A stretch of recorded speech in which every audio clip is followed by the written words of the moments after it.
त्यानंतर आहे पहा reaction of phenols. Following reactions are shown by phenols only. Okay, पहिल्यांदा पाहू आपण electrophilic aromatic substitution. In phenols, the reaction that take place on the aromatic ring are electrophilic substitution reaction. आता फिनॉल्समध्ये ज्या reaction aromatic रिंगवर घडून येतात तर त्यांना आपण कोणत्या रिॲक्शन असतात जनरली त्या electrophilic substitution reaction. The OH group attached to the benzene ring activates it towards electrophilic substitution. आणि फिनॉलमध्ये तुम्हाला माहीत आहे कोणता ग्रुप प्रेझेंट आहे, OH ग्रुप. आणि हा OH ग्रुप बेन्झीन रिंगला अटॅच असल्यामुळं त्या ठिकाणी तो ॲक्टिवेट करतो electrophilic substitution. Also, it directs the incoming group to ortho and para positions in the ring as these positions become electron rich due to the resonance effect caused by OH group. आणि हे आपण या अगोदर पण पाहिलं आहे की जे इनकमिंग ग्रुप असतात ते काय फेवर करतात, ortho and para position favour करतात. आणि याचं रिझन जर पाहिलं आपण तर ते काय आहेत, हे जे ग्रुप्स आहेत तर हे इलेक्ट्रॉन रिच होतात कारण ॲक्च्युअल त्या ठिकाणी रेझोनन्स इफेक्ट हे कोणामुळे घडून येतो, बेन्झीन रिंगला अटॅच असणाऱ्या OH ग्रुपमुळं. The resonance structures are shown under acidity of phenols. आणि रेझोनन्स स्ट्रक्चर जे आहे तर हे जेव्हा आपण फिनॉलची ॲसिडिटी चेक करू तर अशा वेळेस आपल्याला पाहावयास मिळेल. Common electrophilic aromatic substitution reactions taking place in phenol are as follows. So आता इथे तर क्लिअर झालं की फिनॉल्स हे electrophilic aromatic substitution reaction follow करतात. मग वेगवेगळे ग्रुप संदर्भात कसे ट्रेंड आहे ते आपण लक्षात घेऊ. पहिल्यांदा आहे nitration. With dilute nitric acid at low temperature 298 Kelvin, phenol yields a mixture of ortho and para nitrophenols. आता पहिल्या रिॲक्शनमध्ये जर तुम्ही पाहिलं तर जी बेन्झीनची रिंग आहे त्याला OH अटॅच आहे म्हणजे हा काय आहे, फेनॉल आहे. आता या फेनॉलची रिॲक्शन आपल्याला डायल्यूट नायट्रिक ॲसिडसोबत करायची आहे. आणि हे करत असताना जे टेम्परेचर आहे ते किती आहे, 298 केल्विन. मग हे होत असताना आत्ताच आपण पाहिलं ऑर्थो अँड पॅरा पोझिशनला ते फेवर करतात. आणि म्हणून या ठिकाणी जे ॲक्च्युअल प्रोडक्ट्स आहेत तर हे मिक्सचर आहे ऑर्थो अँड पॅरा नायट्रोफेनॉलचं, बरोबर. आणि म्हणून इथे जर आपण पाहिलं तर 2 नायट्रोफेनॉल आणि त्यानंतर 4 नायट्रोफेनॉल अर्थातच O nitrophenol and P nitrophenol यांचं काय होतं, फॉर्मेशन होतं. The ortho and para isomers can be separated by steam distillation. आता हे जे तयार झालेले ऑर्थो अँड पॅरा आयसोमर्स आहे यांना जर आपल्याला सेपरेट करायचं असेल तर डिस्टिलेशनची कोणती मेथड वापरावं लागेल, steam distillation. Ortho nitrophenol is steam volatile due to the electromolecular hydrogen bonding, while para nitrophenol is less volatile due to intermolecular hydrogen bonding, which causes the association of molecules. आता पहा, ortho nitrophenol हे काय आहेत माहिती आहे का, steam volatile आहेत. म्हणजे स्टीमसोबत ते होलाटाईल होतील आणि त्यांना आपण सेपरेट करू शकतो. सो त्याचं मागचं रिझन जर पाहिलं तर काय शब्द वापरला बघा, इंट्रामॉलिक्युलर हायड्रोजन बॉन्डिंग. ही कोणामध्ये आहे, ऑर्थो नायट्रोफेनॉलमध्ये. आणि P नायट्रोफेनॉल जो आहे हा लेस होलाटाईल आहे. लेस होलाटाईल असण्याचं कारण काय आहे, intermolecular hydrogen bonding. So ortho नायट्रोफेनॉलमध्ये इंट्रामॉलिक्युलर हायड्रोजन बॉन्डिंग आहे, पॅरा नायट्रोफेनॉलमध्ये इंटरमॉलिक्युलर हायड्रोजन बॉन्डिंग आहे. आणि त्याच्यामुळं ऑर्थो नायट्रोफेनॉल हे स्टीम होलाटाईल आहे, जेव्हा की पॅरा नायट्रोफेनॉल हे काय आहे, लेस होलाटाईल आहे स्टीमसोबत. आणि that's why causes the association of molecules. म्हणजे पॅरा नायट्रोफेनॉल जे आहे तर इंटरमॉलिक्युलर हायड्रोजन बॉन्डिंग म्हणजे स्वतःचे मॉलिक्युल्स ते लवकर सोडून जात नाही, ते त्यांच्यासोबत असोसिएट राहतात, जेव्हा की ऑर्थोवाले स्टीमसोबत होलाटाईल होऊन निघून गेले. With concentrated nitric acid, phenol is converted to 2,4,6-trinitrophenol. आता वरती तुम्हाला इंट्रा आणि इंटरमॉलिक्युलर हायड्रोजन बॉन्डिंग दाखवलेले आहेत. ओके, सो या ठिकाणी पहिल्यांदा जर पाहिलं तुम्ही तर ऑर्थो नायट्रोफेनॉल दाखवलं आहे, बरोबर आहे का? तर ऑर्थो नायट्रोफेनॉल याला आपण काय म्हणलो होतो की हा कसा आहे, स्टीम होलाटाईल आहे, बरोबर ना? आणि याचं रिझन पाहिलं होतं आपण, इंट्रामॉलिक्युलर hydrogen bonding. So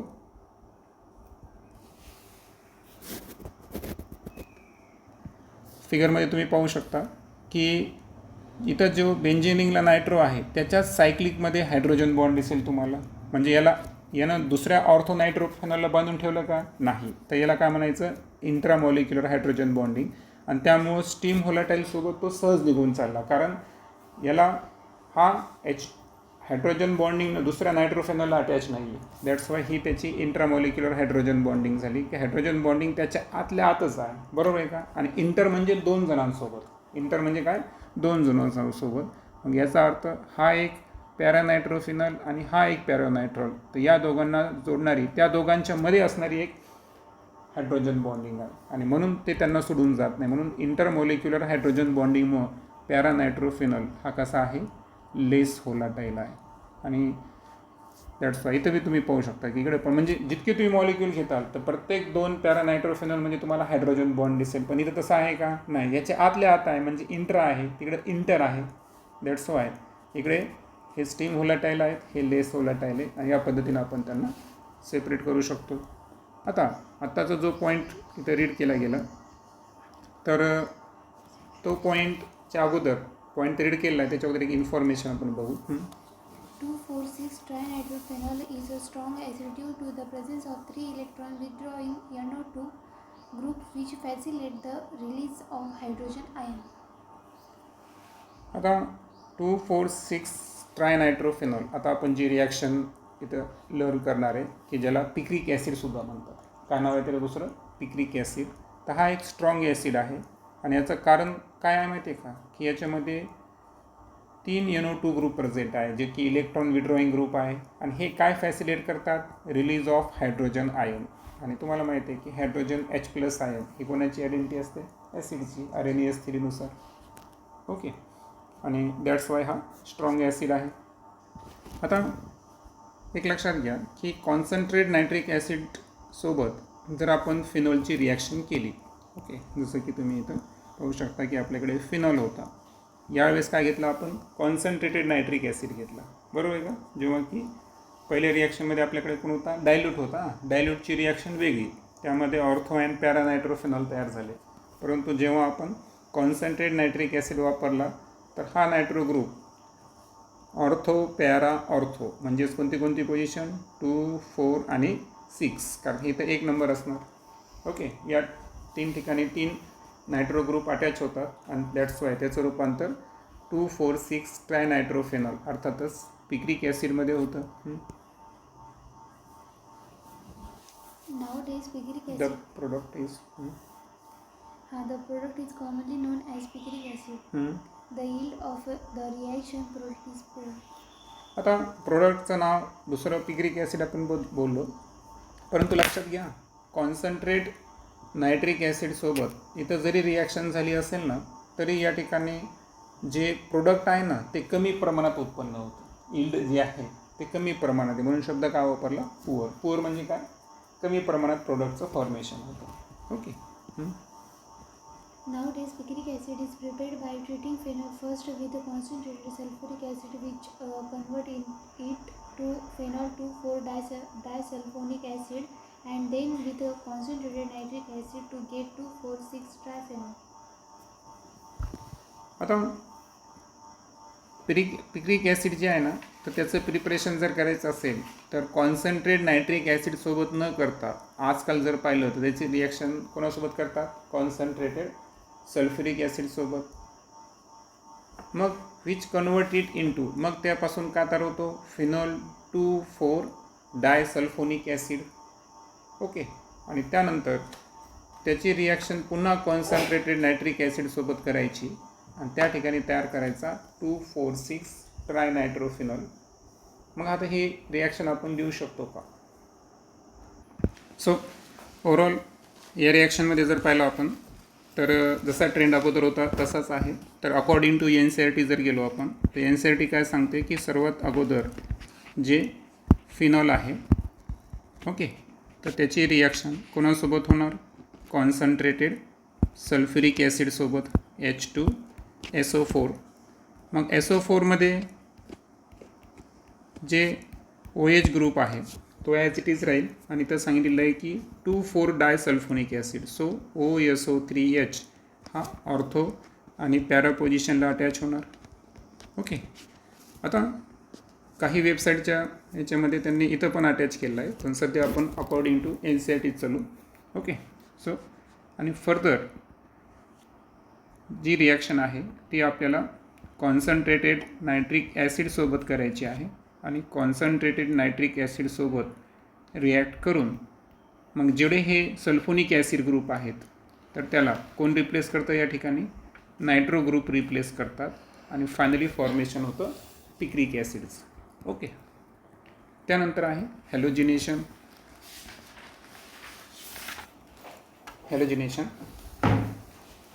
On treating phenol with bromine, different reaction products are formed under different experimental conditions.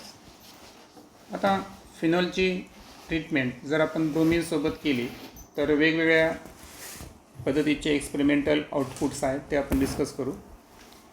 When the reaction is carried out in solvents of low polarity such as CHCl3 or CS2 and at low temperature monobromophenol are formed. आता पहिला जो रिॲक्शनचा trend दाखवलेला आहे ब्रोमिनसोबत फिनॉलचा, तर यामध्ये आपल्याला catalyst, chloroform किंवा carbon डायसल्फाईडचा वापर करायचा आहे, बरोबर. सो इथे सांगितल्याप्रमाणे इथं त्यांनी काय केलं की ब्रोमिन हा कार्बन डायसल्फाईड किंवा क्लोरोफॉर्ममध्ये पण वापरू शकता. लो टेम्परेचर सांगितलं म्हणून लो टेम्परेचर किती घेतलं आपण? 273 केल्विन. आणि यामध्ये काय होतं की काही केसेसमध्ये ऑर्थोब्रोमोफेनॉल आणि काही केसेसमध्ये पॅराब्रोमोफेनॉल असे दोन म्हणजे केसेस म्हणजे सेम केसमध्ये असे दोन प्रोडक्ट तयार होतात. पण इथं तुम्हाला लक्षात ठेवायचं की हा काय आहे? Major product. म्हणजे जर आपण इथं पाहिलं तर 4-ब्रोमोफेनॉल हा काय असणार या ठिकाणी? मेजर प्रोडक्ट असेल. आणि 2-ब्रोमोफेनॉल हा कोणता प्रोडक्ट असेल या ठिकाणी? मायनर प्रोडक्ट असेल. म्हणजे हा जास्त प्रमाणात तयार होईल आणि हा कमी प्रमाणात तयार होईल. The usual halogenation of benzene takes place in the presence of Lewis acid such as FeBr3 आता which polarize with the halogen molecule. आता बेंझिनचं जर आपल्याला हॅलोजिनेशन करायचं असेल म्हणजे हॅलोजनसोबत जर रिॲक्ट करायचं असेल तर या ठिकाणी काही लेविस ॲसिड कॅटलिस्ट म्हणून वापरावं लागतात. जसं की इथं एक्झाम्पल दिलं आहे फेरिक ब्रोमाइड FeBr3. तर हे काय करतात? हॅलोजन मॉलिक्यूलला पोलराइज करतात आणि त्यामुळे रिॲक्शन थोडंसं फास्ट होऊन येते. In case of phenols, the polarization of bromine molecule takes place even in the absence of Lewis acid. आणि असं आवश्यक नाही की तिथे लेविस ॲसिड पोलराइज करण्यासाठी आवश्यक आहे. तिथं स्पष्ट सांगितलेलं आहे की फिनॉलच्या केस संदर्भात जर पाहिलं आपण तर फिनॉलच्या केस संदर्भात ब्रोमिन मॉलिक्यूलचं पोलरायझेशन हे होऊ शकतं लेविस ॲसिड शिवाय सुद्धा. It is due to the highly activating effect of OH group attached to the benzene ring. मग प्रश्न असा आहे की फिनॉलमध्ये असं काय आहे की त्या ठिकाणी लेविस ॲसिड शिवाय सुद्धा ब्रोमिन मॉलिक्यूलचं पोलरायझेशन होऊ शकतं. तर त्याचं रिझन आहे की बेंझिन रिंगला कोण प्रेझेंट आहे? OH ग्रुप प्रेझेंट आहे आणि OH ग्रुप हा हायली ॲक्टिवेटिंग ग्रुप आहे आणि त्याच्या इफेक्टमुळं लेविस ॲसिड अब्सेंट असतानासुद्धा हे ब्रोमिन मॉलिक्यूलला पोलराइज करू शकतात. Phenol second. When phenol is treated with bromine water, 2,4,6-tribromophenol is formed as white precipitate. पुढची रिॲक्शन जर पाहिली आपण तर यामध्ये काय झालं की फिनॉल दिलेलं आहे आपल्याला. ओके, आता या फिनॉलची रिॲक्शन आपल्याला कोणासोबत करायची? ब्रोमिन वॉटरसोबत करायची. ओके, सो हे जे आहे जरी तुम्हाला इथं दिसत असेल पण तो ॲक्च्युअल ब्रोमिन काय येतो? ब्रोमिन वॉटर आहे, बरोबर आहे का? मग ब्रोमिन वॉटरसोबत जर आपण फिनॉलची रिॲक्शन केली तर 2,4,6 ट्रायब्रोमोफेनॉल हा प्रिसिप्टेट तयार होतो आणि याचा मूळ रंग कोणता आहे? व्हाईट. आणि बाय प्रोडक्ट आहे hydrogen bromide.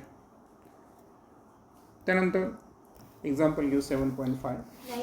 Write the structures of the major products expected from the following reactions. Okay, आता पहिली जी रिॲक्शन दिली ना आपल्याला, तर रिॲक्शन संदर्भात लक्षात घ्या. काय दिलं आहे? मोनोनायट्रेशन ऑफ 3-मिथिल फेनॉल. पहा, आता 3-मिथिल फेनॉलचं आपल्याला काय दिलेलं आहे? मोनोनायट्रेशन. सो सपोज आपण या ठिकाणी मिथिल घेऊ, अगोदर फिनॉल घेऊ, OH 1, 2, 3 या ठिकाणी कोण प्रेझेंट आहे? CS3 प्रेझेंट आहे. आणि आता आपल्याला याचं काय करायचं आहे? मोनोनायट्रेशन करायचं आहे. ओके, सपोज आपण HNO3च्या प्रेझेन्समध्ये ही रिॲक्शन या ठिकाणी करायलो. तर आता इथे एक लक्षात ठेवायचं आहे की मोनोनायट्रेशन जर असेल तर नायट्रो ग्रुप हा कोणकोणत्या पोझिशन फॉलो करतो? ऑर्थो आणि पॅरा, बरोबर आहे का? आणि म्हणून इथं प्रोडक्ट सांगत असताना तुम्हाला पहा, इथं दोन्ही प्रोडक्ट सांगितलेले आहे का? एक तो हा 4 नंबरला अटॅच आहे, म्हणजे कोणती पोझिशन झाली? ही पॅरा पोझिशन. आणि इथं जर पाहिलं आपण तर 2 नंबरला, म्हणजे कोणती पोझिशन आली? Ortho position. सो ऑर्थो आणि पॅरा असे 2 प्रोडक्ट आपण तयार होतात, मग अशी सुद्धा पाहिलं आहे. Second, Dinitration of 3-methyl phenol. आता 3-मिथिल फिनॉलचं आपल्याला काय करायचं आहे? डायनायट्रेशन करायचं आहे. मग डायनायट्रेशन करत असताना या ठिकाणी जर तुम्ही पाहिलं तर आता आपल्याकडे रिॲक्टंट तोच आहे जो आपण लिहिला आहे, बरोबर आहे का? तर आपल्याकडे 3-मिथिल फेनॉल जे आहे तर त्याचंच या ठिकाणी डायनायट्रेशन करायचं आहे. आता डायनायट्रेशनमध्ये काय होणार? सिंगल प्रोडक्टच तयार होणार. मग हा जो NO2 ग्रुप आहे हा एकदा पॅरा पोझिशन आणि एकदा ऑर्थो पोझिशन. सो 2 आणि 4 अशा 2 पोझिशनला या ठिकाणी तो अटॅच असणार. हा असणार product. Third, mononitration of phenyl methanoate. आणि तिसरं सांगितलं आहे की मोनोनायट्रेशन ऑफ फिनिल मिथेनोएट. आता फिनिल मिथेनोएट म्हणजे काय? की बेंझिनच्या रिंगला OCOCH3 अटॅच असणे. बेंझिनच्या रिंगला OCOCH3 अटॅच असणे याला म्हणायचं फिनिल मिथेनोएट. आता काहीच नाही करायचं आपल्याला, की इथं एक सांगितलं की मोनोनायट्रेशन आहे, आणि मोनोनायट्रेशन जे आहे फिनिल मिथेनोएट संदर्भात, तर इथे एक लक्षात ठेवायचं आहे की जेव्हा आपण 3-मिथिल फिनॉलचं मोनोनायट्रेशन केलं होतं तर ऑर्थो आणि पॅरा घेतला होता, पण या केसमध्ये फक्त कोणतं घ्यायचं आपल्याला? पॅराच घ्यायचा आहे. आणि सो पॅरा पोझिशनला अर्थातच 4 नंबरला नायट्रो ग्रुप अटॅच करा, बाकी जो फिनिल मिथेनोएट आहे तो ॲज इट इज ठेवा. अशा पद्धतीचं रिॲक्शनचं आउटपुट असेल. त्यानंतर घेऊ आपण कोलबेज reaction. Phenoxide ion generated by treating phenol with sodium hydroxide is even more reactive than phenol towards electrophilic aromatic substitution. पण आता जेव्हा ही फिनॉलची रिॲक्शन ही सोडियम हायड्रॉक्साईडसोबत होईल, बरोबर आहे का? ओके, सो अशा वेळेस या ठिकाणी तयार होतो फिनॉक्साईड आयन. आता हा जो फिनॉक्साईड आयन आहे ना, तर हा फिनॉलपेक्षा मोर रिॲक्टिव्ह आहे. हे आपण अगोदर पण पाहिलं होतं की बरोबर, की फिनॉक्साईड आयन हा फिनॉलपेक्षा मोर रिॲक्टिव्ह असतो. कोणासंदर्भात? इलेक्ट्रोफिलिक ॲरोमॅटिक सबस्टिट्यूशन संदर्भात. Hence, it undergoes electrophilic substitution with carbon dioxide, a weak electrophile. आणि फिनॉक्साईड आयन हा फिनॉलपेक्षा मोर रिॲक्टिव्ह असल्यामुळं एखादा वीक इलेक्ट्रोफाईल बी जर घेतला आपण कार्बन डायऑक्साईडसोबत सारखा, तर त्याच्यासोबत सुद्धा तो इलेक्ट्रोफिलिक सबस्टिट्यूशन रिॲक्शन करू शकतो. Orthohydroxybenzoic acid is formed as the main reaction product. आणि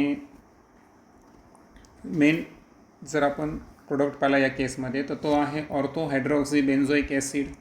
आता रिॲक्शनचा ट्रेंड समजून घ्या. पहा, तुम्हाला दिलेला आहे फिनॉल. फिनॉलची रिॲक्शन तुम्हाला सर्वात अगोदर सोडियम हायड्रॉक्साईडसोबत करायची आहे. सोडियम हायड्रॉक्साईडसोबत करत असताना या ठिकाणी H सोबतचा बॉन्ड ब्रेक होतो आणि Na जो आहे हा इथं अटॅच होतो. O- Na+ हा काय झाला? फिनॉक्साईड आयन. आता हा जो फिनॉक्साईड आयन आहे तर हा ओरिजिनली असणाऱ्या ज्याच्यापासून तो तयार झाला त्या फिनॉलपेक्षा तो इलेक्ट्रोफिलिक सबस्टिट्यूशन रिॲक्शनला जास्त फेवर करतो, त्याची रिॲक्टिव्हिटी जास्त असल्यामुळे. आणि दॅट्स वाय कार्बन डायऑक्साईडसोबत हा कार्बन डायऑक्साईड कोणीच होता? एक वीक इलेक्ट्रोलाइट्स आहे. तुम्हाला जे सांगितलं आहे की तो एक इलेक्ट्रोफाईल आहे. वीक इलेक्ट्रोफाईल असतानासुद्धा या ठिकाणी काय करणार तो की जे 1 नंबरची पोझिशन आहे तिथं तर OH इथं हे एक महत्त्वाचं आहे की तुम्हाला म्हणलं तुम्ही ॲसिड ग्रुपमध्ये ॲसिड नंबर 1 द्यायचा आहे, बरोबर ना.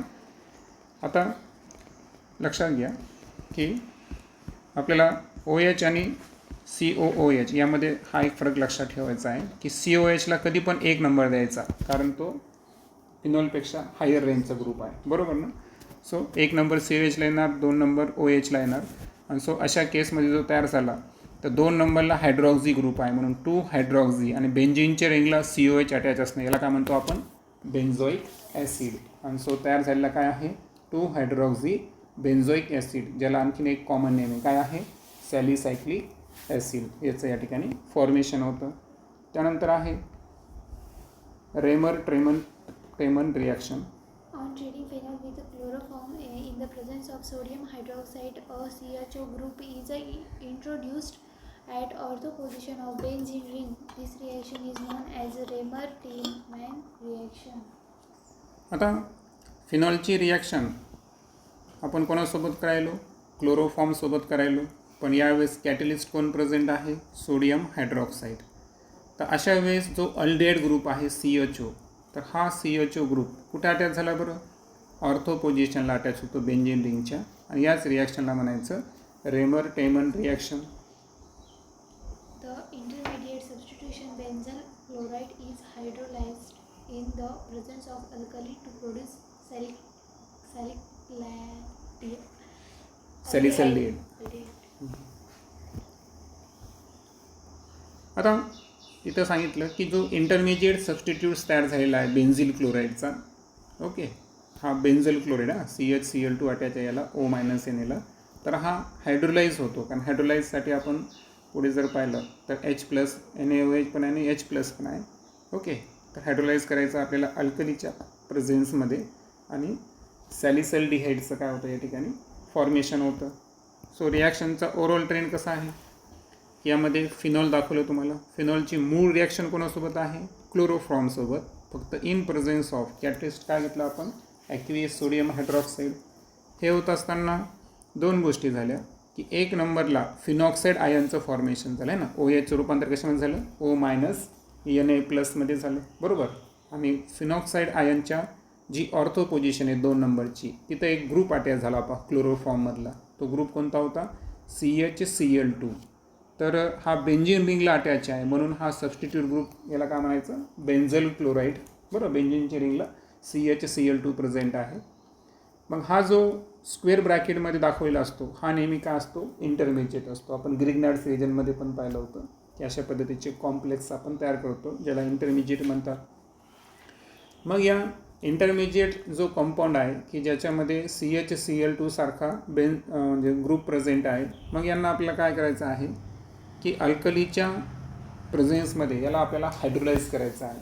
मग हे हायड्रोलाइज करत असताना अगोदर काय होतं की हा जो फिनॉक्साईड आहे ना हा ॲज इट इज राहतो, परंतु इथे जर पाहिलं आपण तर CHCl2च्या ऐवजी इथं कोणता ग्रुप आला अल्डेहाइड ग्रुपचं इंट्रोडक्शन झालं या ठिकाणी. म्हणजे CHO ग्रुप ऑर्थो साईडला आला म्हणजे आपण कोणत्या रिॲक्शनकडे गेलो रेमर टेमन रिॲक्शन, बरोबर.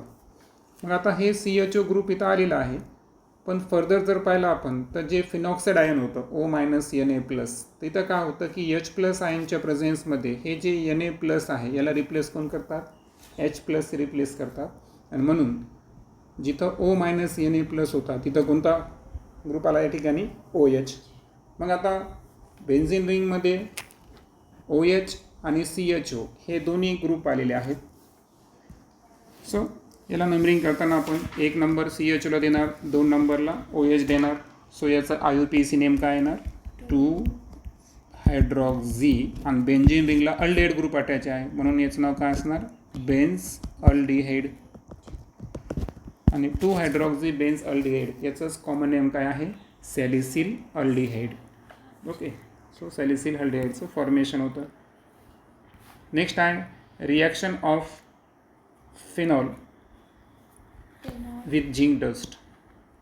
Reaction of phenol with zinc dust. Phenol is converted to benzene on heating with zinc dust.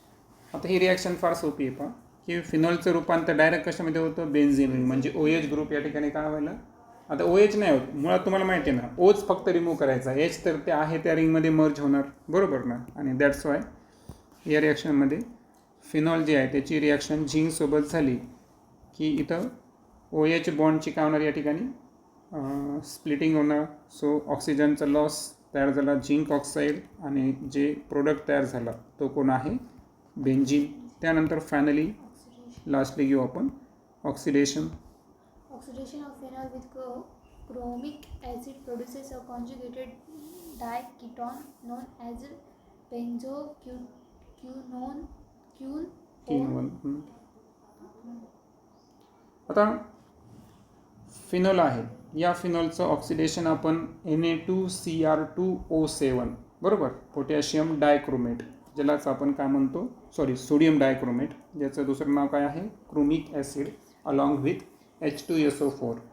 जर आपण त्याचं ऑक्सिडेशन केलं तर या ठिकाणी एक कॉन्ज्युगेटेड डाय कीटोन तयार होतो, म्हणजे C+O असे 2 ग्रुप बेन्झीन रिंगला अटॅच होतात. याचंच नाव काय आहे, बेन्झोक्विनोन. In the presence of air, phenols are slowly oxidized to dark colorized mixture containing Q1s. आणि एअरच्या प्रेझेन्समध्ये जे फिनॉल्स आहेत ना, तर यांचं स्लोली ऑक्सिडेशन होतं आणि एक गडद रंगाचे, डार्क रंगाचे मिक्सचर तयार होतात की ज्यांच्यामध्ये कशाचा समावेश असतो, फिनोनचा समावेश असतो. सो रिॲक्शन जर पाहिलं आपण तर फिनॉल आहे, ऑक्सिडेशन कोणाच्या प्रेझेन्समध्ये करायलो, सोडियम डायक्रोमेट अर्थातच क्रोमिक ॲसिड आणि H2SO4च्या प्रेझेन्समध्ये, तर 2 C double bond group attach benzene रिंगला, म्हणून याला म्हणायचं बेन्झोक्विनोन.